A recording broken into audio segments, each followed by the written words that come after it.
நீங்கள் பார்த்துக் கொண்டிருப்பது உங்கள் விஜய்.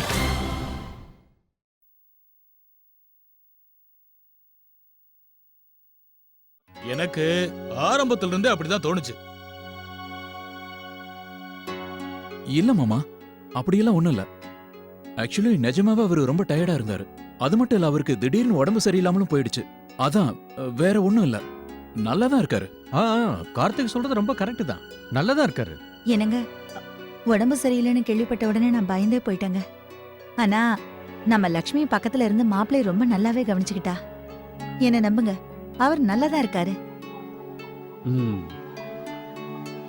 உடம்பு சரியில்லைனாலே இப்படிதான் ஆயிடும். சரி, அதெல்லாம் விடுங்க. நான் உங்க எல்லாருக்கும் வாழ்த்து சொல்லணும்னு நினைச்சேன். குழந்தையோட பெயர் சூட்டு விழா நல்லா நடந்தது. நீ சொல்றது ரொம்ப சரி தம்பி. நீங்க எல்லாரும் சந்தோஷமா இருக்கிறத பார்த்து என் மனசுக்கும் ரொம்ப சந்தோஷமா இருக்கு. இதையெல்லாம் பாக்குற வரைக்கும் ஆண்டவன் என்ன உயிரோட வச்சிருக்கானே. நாளைக்கு சிவராத்திரி, எனக்கும் டிக்கெட் போட்டிருப்பா தம்பி. அக்கா, என்னக்கா திடீர்னு இப்படி சொல்றீங்க? இப்பதானே வந்திருக்கீங்க. ஆமாத்த, அதுக்குள்ள போக கூடாது. நான் உங்களுக்கு டிக்கெட் புக் பண்ண மாட்டேன். சொல்றது சரிதான். நீங்க உடனே புறப்படக்கூடாது. ஹோலி வேற வருது இல்லையா? நீங்க எங்களோட ஹோலி கொண்டாட வேண்டாமா? நீங்கள அடிக்கடி வந்துட்டு போறதில்ல இல்லையா? பண்டிகை வருஷா வருஷம் தான் வந்துட்டு போகுது. நான் அடிக்கடி வருவேன். இது ஏன் வீடு இல்லையா? நல்ல காரியத்துக்காக வந்தேன். நல்ல நாள்லயே கிளம்பி போறேன். எல்லா நாளும் நல்ல நாள் தாங்க. இப்ப போறத பத்தி பேசாதீங்க. உங்களை ஊருக்கு திருப்பி அனுப்புறதுல எனக்கு மனசே இல்லக்கா. மனசுக்கு என்னப்பா? எவ்வளவு கிடைச்சாலும் அதை விட அதிகமா கிடைக்கணும்னு தான் மனசு ஆசைப்படும். ஆனா உண்மை வேறதானே. கிராமத்துல பொறுப்புகள்லாம் இருக்கு. அங்கேயும் சொந்தக்காரங்களா இருக்காங்க. நான் போய்த்தானே பாக்கணும். அப்ப சரி, நானும் உங்க கூடவே கிளம்பி வரேன். நானும் கிராமத்துக்கு போய் ஆகணும். போற வழியில உங்களை வீட்டுல விட்டுட்டு போறேன். அதுவும் நல்லது. நீங்க வரதா இருந்தா வாங்க. ஆனா போற வழியில கீழே சீட்டு கிடைச்சிருக்கு, மேல் சீட்டு கிடைக்கலன்னு கலாட்டா பண்ணக்கூடாது. அது அந்த பொறுப்பை இவங்கிட்ட கொடுக்க மாட்டேன். நானே போய் எனக்கான டிக்கெட்டை போட்டுக்க போறேன். என்ன மாமா, உங்களுக்கு இந்த வாட்டி அப்பர் பர்த்லயே டிக்கெட் போடுறேன். எந்த பிரச்சனையும் இருக்காது. அப்போ மறுபடியும் தீபாவளிக்கு வந்துருங்க அக்கா. குழந்தைக்கு முதல் தீபாவளி இல்ல. இல்லப்பா, நான் அடுத்ததா நந்தினிக்கு சீமந்தம் பண்ணும்போது வருவேன். ஆஹா, உங்க வாய்க்கு சக்கரை தான் போடணும். அந்த நாளும் கூடிய சீக்கிரம் வந்துரும். ஆமா, இப்படியே உட்காந்து டீ குடிச்சிட்டு இருந்தா டிக்கெட் எப்ப போய் புக் பண்ணிட்டு வருவ?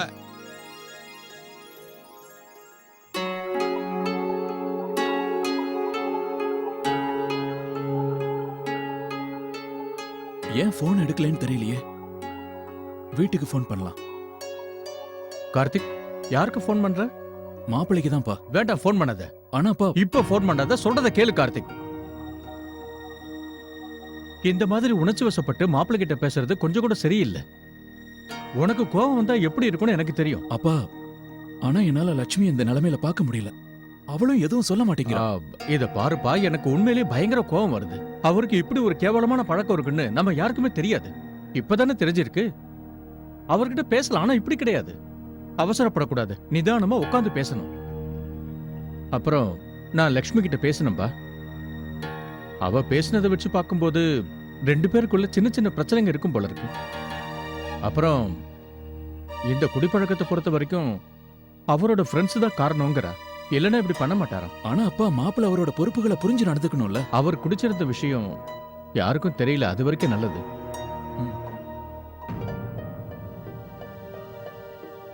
மாமா வராரு. என்ன மாமா, டீ டிஃபன்லாம் சாப்பிட்டீங்களா? அதெல்லாம் சாப்பிட்டேன். ஆனா வெத்தலை பாக்கு இல்லையே. வாங்க, நான் கொடுக்குறேன். வாங்க வாங்க வாங்க.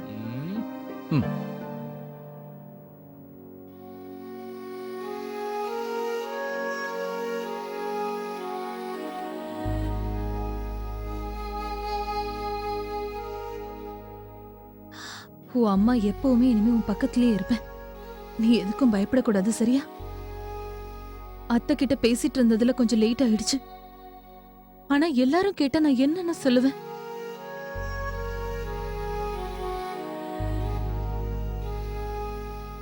அர்ச்சனா, இந்த துணி ஏன் எங்க இருக்கு?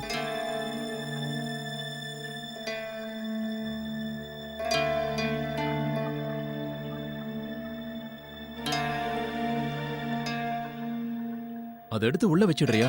இல்லனா ராத்திரி போற இங்க அங்கன்னு கிடக்கும். பார்க்க நல்லா இருக்காது. ராத்திரி இதெல்லாம் தேவைப்படும். டயர்டா இருக்கு. எவ்வளவு நிம்மதியா தூங்குறான். கொஞ்ச நேரத்துக்கு முன்னாடி இவனை சமாளிக்கவே முடியல. உங்களால சமாளிக்க முடியல. அப்படின்னா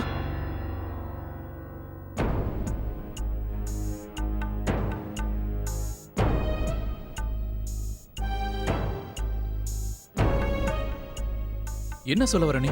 இதுல சொல்றதுக்கு என்ன இருக்கு? குழந்தைங்க சில நேரம் ஓவரா அழத்தான் செய்வாங்க. எதேச்சியா அந்த நேரத்துல நான் பக்கத்துல இல்ல. நீங்க என்னமோ நான் குழந்தைய சரியா கவனிச்சுக்கிறதே இல்லங்கிற மாதிரி நினைக்கிறீங்க. அர்ச்சனா குழந்தை அதிகமா அழுதுட்டு இருந்தான். அதனாலதான் அப்படி நான் டென்ஷன் ஆனேன். நீங்க இருந்ததுனால தான் உங்ககிட்ட விட்டுட்டு போனேன். எனக்கு ஒரு சின்ன வேலை இருந்துச்சு. நான் வர வரைக்கும் நீங்க பாத்துப்பீங்கன்னு நினைச்சேன். ஆனா அது உங்களுக்கு பிடிக்கல போல இருக்கு. நீ என்ன பேசுற அர்ச்சனா? நான் எதுவும் தப்பா பேசல கார்த்திக். என்னால எல்லாத்தையும் புரிஞ்சுக்க முடியுது. டெலிவரி நேரத்துல உங்களால வர முடியல. நீங்க வெளியூர்ல இருந்தீங்க, உங்களுக்கு வேலை இருந்தது, அதை நான் புரிஞ்சுக்கிட்டேன். எனக்கு அந்த பக்குவம் இருக்கு. ஆனா குழந்தைக்கு முதல் இன்ஜெக்ஷன் போடுற அன்னைக்கு கூட நீங்க வரலையே, அதை நான் எப்படி எடுத்துக்கிறது? நீங்க பிஸியா இருக்கும்போது நான் புரிஞ்சுக்கிறேன். ஆனா என்னோட ஒரு சின்ன விஷயம் கூட உங்களுக்கு அலட்சியமா இருக்குல்ல? இந்த துணியெல்லாம் பெட்ல அப்படி கிடக்கல கார்த்திக். நான் தான் அதெல்லாம் அப்படி பெட்ல எடுத்து வைக்கிறேன். ராத்திரி குழந்தைக்கு துணி மாத்தும் போது கபோர்ட் கிட்ட போக வேண்டாம் தான் அப்படி வைக்கிறேன். நான் எந்த அளவுக்கு டயர்ட் ஆகுறேன்னு உங்களுக்கு தெரியுதா கார்த்திக்? எனக்கும் கொஞ்சம் ஓய்வு தேவைப்படுது. ஏதோ உங்ககிட்ட ஒரு சின்ன ஹெல்ப் கேட்டுட்டேன், உடனே கோவப்பட்டுட்டீங்க. நான் உனக்கு ஹெல்ப்பே பண்றது இல்லையா? பகல் ஆபீஸ்க்கு போற, மீட்டிங் இருக்கு, அதுக்கப்புறம் ஃபங்க்ஷன் வேலையை வேற பாக்குறேன். எனக்கு மட்டும் ரெஸ்ட் கிடைக்குதா? அப்படின்னா நான் மட்டும் பகல் முழுக்க குழந்தையோட ரெஸ்ட் எடுக்கிறேன்னு நினைக்கிறீங்களா? அர்ச்சனா நீ புரிஞ்சுதான் பேசுறியா? ஐ மீன் ஆபீஸ் மீட்டிங் போக எனக்கு கிடைக்கிற கொஞ்ச நேரத்துல நான் உனக்கு ஹெல்ப் பண்ண முயற்சி பண்றேன். அதெல்லாம் உனக்கு பெருசாவே தெரியாதா? என்னையவே குறை சொல்ற? நான் ஒண்ணும் உங்களை குறை சொல்ல கார்த்திக். உங்களுக்கு தான் நான் குறையா தெரியறேன். பரவாயில்ல விடுங்க. நாளைக்கு நானும் செல்லமும் போறோம். அதுக்கப்புறம் யாரும் உங்களை தொந்தரவு பண்ண மாட்டாங்க. நீங்க நிம்மதியா இங்க படுத்து தூங்கலாம். யாரும் இங்க இருக்க மாட்டாங்க. ரூமும் எப்பவுமே சுத்தமாவே இருக்கும். உங்களுக்கு எந்த டிஸ்டர்பன்ஸும் இருக்காது கார்த்திக்.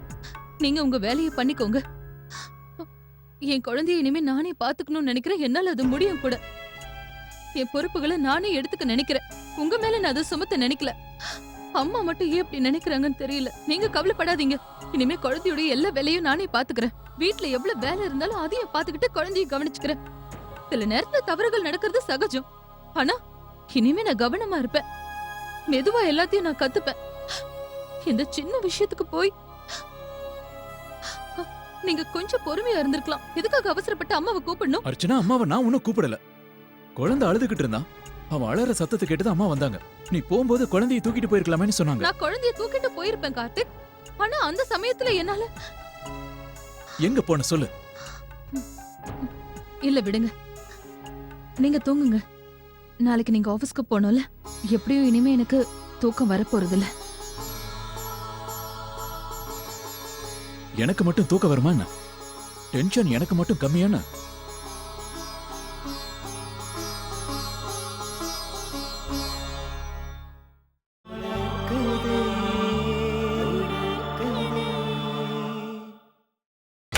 நீங்கள் பார்த்துக் கொண்டிருப்பது உங்கள் விஜய்.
நக்ஷ கார்த்திக் தூக்கிட்டு போயிருக்காருன்னு நினைக்கிறேன்.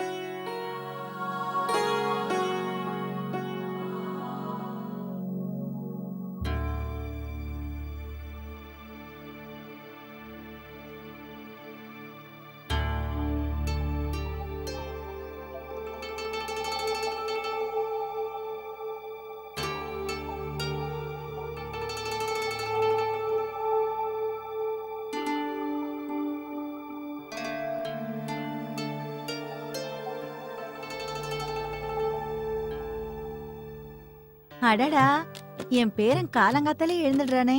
காலையிலே பாட்டி கூட விளையாடணும்னு தோணுதா உனக்கு? தாத்தா கூடவும் தான் விளையாடணும்னு ஆசைப்படுறான். அர்ச்சனாவோட அம்மா வீட்டுக்கு போயிட்டு இந்த பாட்டியை தேடுவியா? பாட்டி கூட உன்னையே நினைச்சிட்டு இருப்பேன்டா செல்லம். அட இதுல வருத்தப்படுறதுக்கு என்ன இருக்கு? ஒரு 4 நாள்ல திரும்பி வந்துட போறாங்க. சரிதான். எனக்கு இப்போ உன் முகத்திலே ஒரு கவலை தெரியுதுப்பா. 2 நாள் எப்படி இருக்க போற?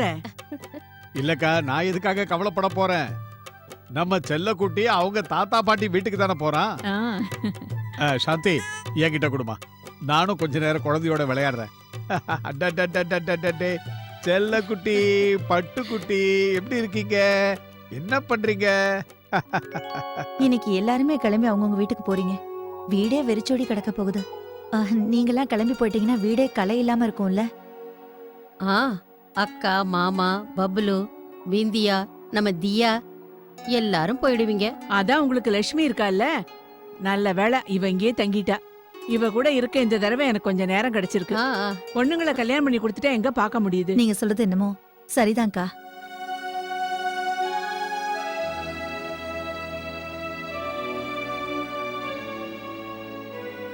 ஆமா, நம்ம கார்த்திக் எங்க போனா? ஊருக்கு போறதுக்கு டிக்கெட் புக் பண்றேன்னு சொன்னா, பண்ணானா என்னன்னு தெரியல. மாமா உங்களுக்கு டிக்கெட் புக் பண்ணியாச்சு. ஏசி தானே புக் பண்ணிருக்க? ஆமா. நல்லா சில்லுன்னு இருக்கணும்னா. அதான் டிக்கெட் புக் பண்ணிட்டால, நீங்க கொஞ்ச நேரம் அமைதியா இருக்கீங்களா? ம். அடடே செல்லக்குட்டி வந்துட்டியாமா? பாட்டிக்கிட்ட வா வா வா வா வா வா. அர்ச்சனா எங்க? அவ இதோ இப்ப வந்துருவா. பையனை கூட்டிட்டு முதல் தடவை அம்மா வீட்டுக்கு போறாங்கல்ல, அதான் சந்தோஷமா ரெடி ஆயிட்டு இருப்பாங்க. நீ ஏன்டா ஒரு மாதிரி இருக்க? அண்ணி பிறந்த வீட்டுக்கு போறாங்கன்னு அவங்கள மிஸ் பண்றியா? வருத்தப்படுறியா என்ன? ஆ ஆனா நீ கிளம்புனா வருத்தப்பட மாட்டேன். ம்ஹும்.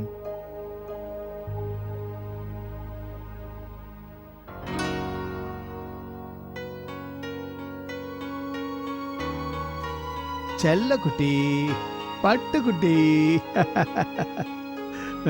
அது பாப்பாவை பார்க்கணும்னு தோணுச்சு. அதான் கீழே தூக்கிட்டு வந்துட்டேன். வாங்க, சிவராத்திரி பூஜையை பண்ணிடலாம்.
ஆமா சாந்தி, எல்லாருக்கும் டிஃபன். ஆ, கிரிஜா எடுத்துக்கிட்டு வராக்கா. இந்தாங்கம்மா. பப்ளு தியாவுக்காக கஞ்சி செஞ்சு வச்சிருக்கிறோம். உங்க 2 பேருக்கும் டிஃபனும் எடுத்து வச்சிருக்கிறோம். நீங்க எல்லாரும் வந்ததுனால வீடே ரொம்ப களையா இருந்தது. ஆனா தியா கூட விளையாடதான் நேரமே கிடைக்காம போயிடுச்சு. அடுத்த தடவை நீங்க வரும்போது பாட்டி கூட நிறைய நாள் தங்கிட்டு தான் போகணும். சரியா? பிந்து, இந்தாம்மா. எதுக்கு இது சித்தி? பொண்ணுங்களுக்கும் மருமகளுக்கும் இது உரிமை. வாங்கிக்கோ. ஆமாம்மா, வாங்கிக்கோ. சரி, பரவாயில்லம்மா. ஆசீர்வாதம் பண்ணுங்க. சந்தோஷமா இரு. நல்லா இருமா. இங்க வந்தது எங்களுக்கு சந்தோஷம். இங்க வந்தாலே நேரம் எப்படி போகுதுன்னு எங்களுக்கு தெரியவே மாட்டேங்குது. அடுத்த தடவை இங்க வரும்போது கொஞ்ச நாள் தங்கிட்டு போற மாதிரி வா. நிச்சயமா. அப்புறம் இது எங்களுடைய செல்ல டியாவுக்காக அவளோட தம்பி சார்பா ஒரு சின்ன கிஃப்ட். இந்தா. Good girl. தேங்க்ஸ் அண்ணி. நானும் உங்ககிட்ட ஒன்னு சொல்லணும்னு இருந்தேன். நீங்க எப்படியும் நக்ஷன் நல்லா தான் பாத்துக்கிறீங்க. ஆனா இன்னும் நல்லா பாத்துக்கணும். குழந்தைய தனியா விட்டுட்டு எங்கேயும் போயிடாதீங்க. ஏன்னா இனிமே அண்ணன் உங்க கூட உதவி செய்யறதுக்கு எப்பவும் இருக்க மாட்டாருல்ல. அதனால இனிமே உங்க பொறுப்பு 2 மடங்கு ஆயிடும். சித்தி எப்படியும் காலையில இருந்து சாயந்தரம் வரைக்கும் நக்ஷன் நல்லா பாத்துக்குவாங்க. ஆனா இப்ப உங்க பிறந்த வீட்டுக்கு போறீங்கல்ல, அந்த வீட்ல நக்ஷுக்கு உங்களை மட்டும்தான் நல்லா தெரியும். அதனால ஜாக்கிரதையா இருங்க.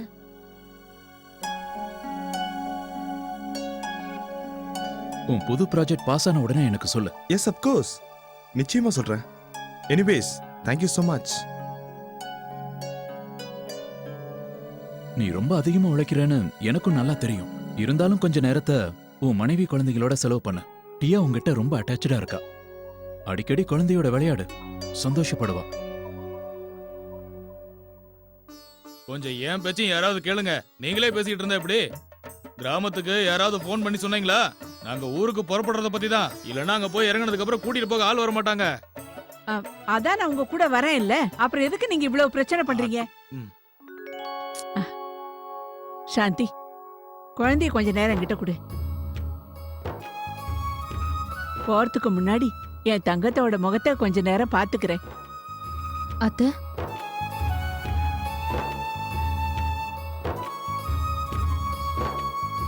நல்லா இருங்க, நல்லா இருங்க.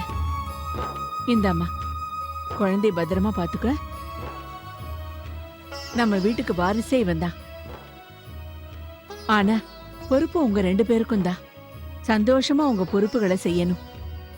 என் ராதாகிருஷ்ணனோட மறு உருவம் தான் நீங்க 2 பேரும். எப்போ இதே மாதிரி சந்தோஷமா ஒத்துமையா நீங்க வாழணும்.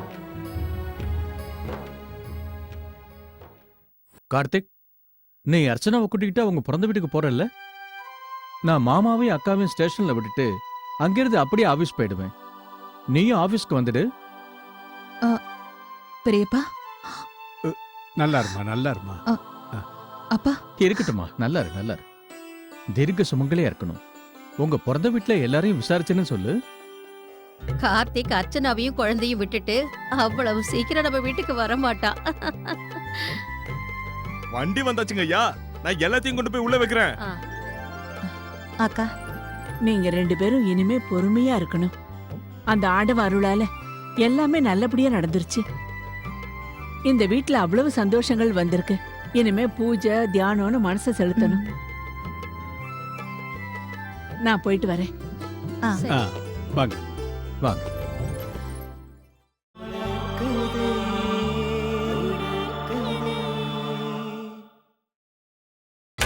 நீங்கள் பார்த்துக் கொண்டிருப்பது உங்கள் விஜய்.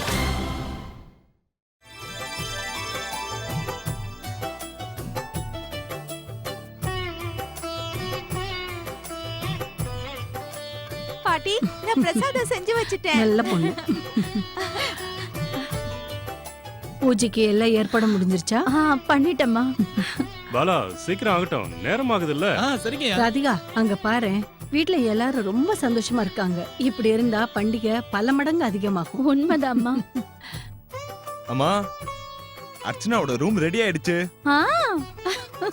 நான் செஞ்ச கேக்கும் ரெடி ஆயிடுச்சு. அக்காவும் கிச்சாவும் எப்போ வருவாங்க? நீயும் என்ன மாதிரி துடிக்க ஆரம்பிச்சிட்டியா? நானே அதுக்காக தான் காத்துக்கிட்டு இருக்கேன். என் பேரன் கிச்சா வந்ததும் அவனை நான் தூக்கி வச்சுக்கிட்டு நாள் பூரா கொஞ்சிக்கிட்டே இருக்க போறேன். அர்ச்சனா, எல்லாத்தையும் எடுத்து வச்சுக்கிட்டியா? அம்மா, இன்னும் கொஞ்சம் துணிமணி எடுத்து வைக்கணும். எல்லாரும் காத்துக்கிட்டு இருப்பாங்கல்ல. லக்ஷ்மி, நீ கொஞ்சம் ஃப்ரீயா இருந்தா என் கூட கொஞ்சம் மாடிக்கு ரூமுக்கு வந்து எனக்கு கொஞ்சம் பேக்கிங் ஹெல்ப் பண்றியா? தாராளமா போயிட்டு வா. வாங்க அண்ணி. அர்ச்சனா, குழந்தைய கொடு. குட்டி என்கிட்ட கொடுத்துட்டு போ. உன்னோட வேலையும் சீக்கிரமா முடிஞ்சிடும். இவனும் அழாம இருப்பா. இப்படி கொடு.